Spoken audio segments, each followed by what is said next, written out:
Good day, ladies and gentlemen. This is Sarel van Grenen, aka Mr. VG, and we are getting close to the end of this chapter on financial mathematics.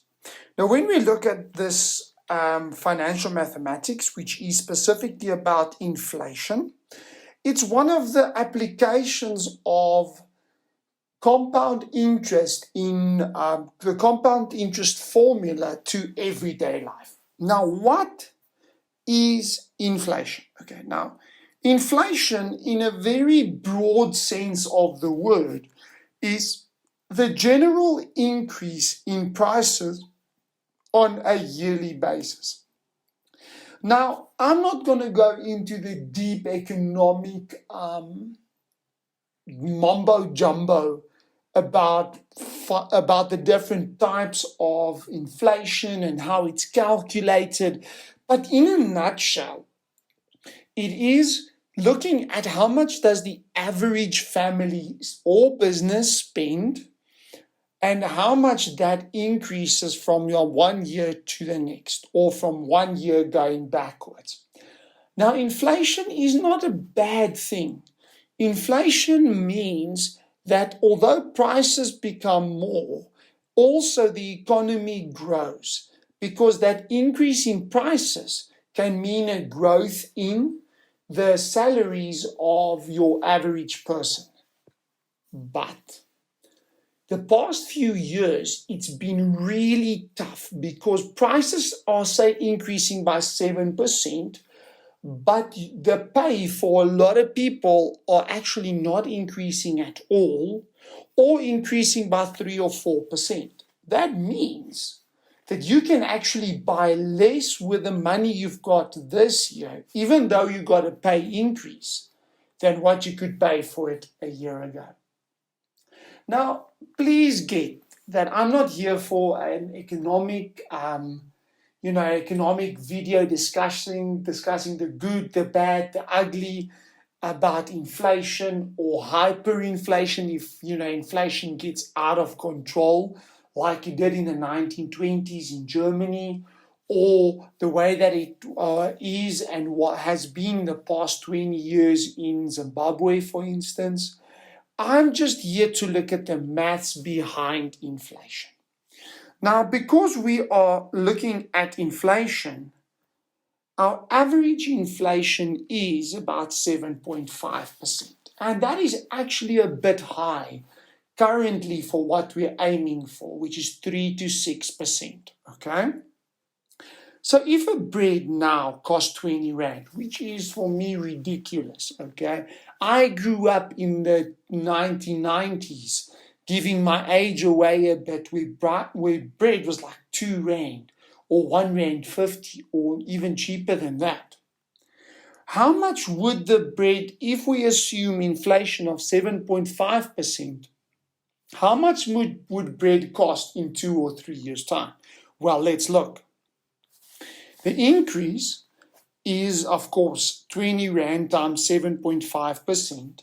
So that would mean that bread would increase this year by 1 Rand 50.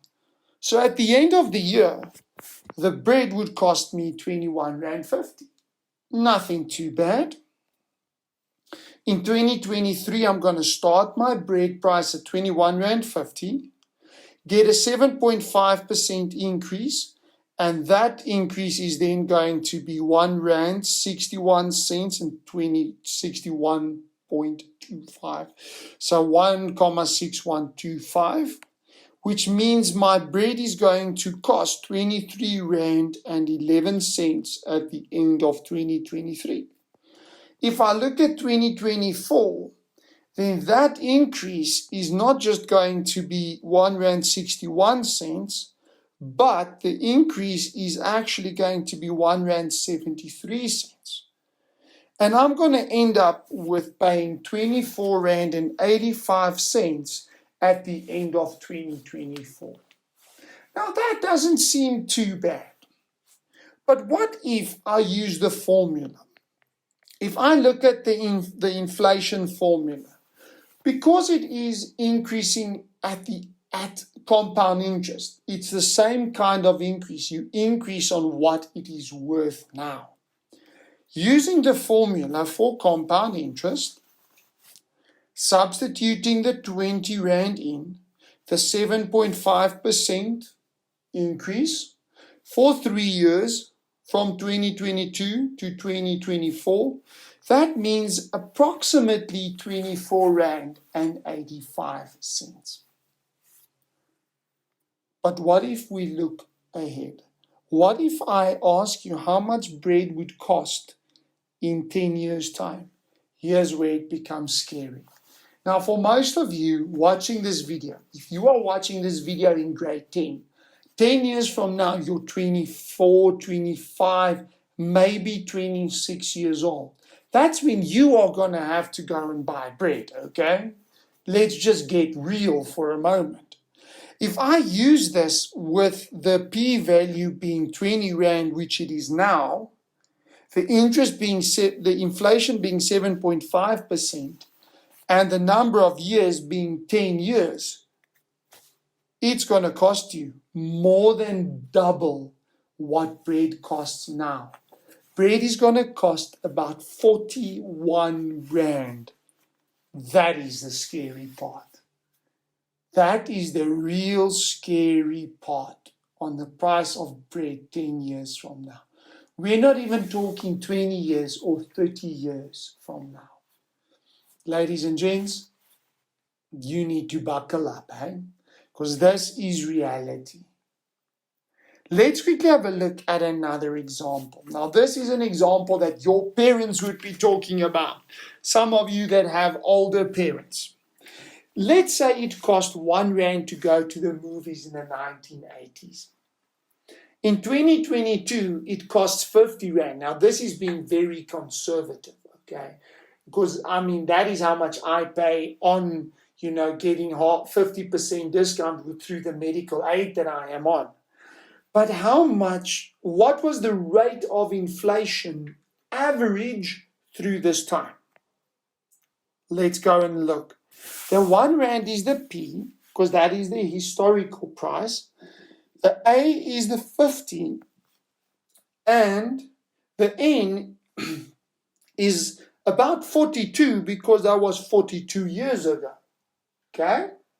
Let's substitute that into my formula. Okay? The A value 50, the P value 1, the N value of 42.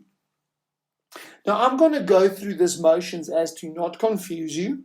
Remember, I'm trying to get the I alone, so I'm isolating my bracket. So I'm going to divide by 1 on both sides. It's not really necessary, because 1 times anything is in any case just that.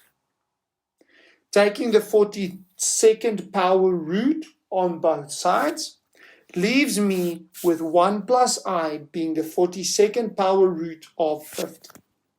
If I then transpose that 1 or subtract 1 on both sides, then my inflation rate 0.09, which is about 9.76% average inflation.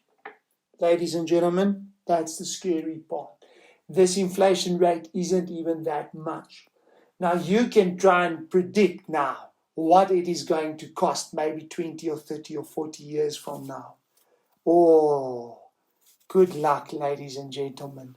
Life is going to become more expensive. So you are going to have to study hard so you can get a good degree or make good money by having a big business. Okay? I hope that you enjoyed this application of compound interest. Please tune in into the next video where we are going to look at population growth, which is another scary thing.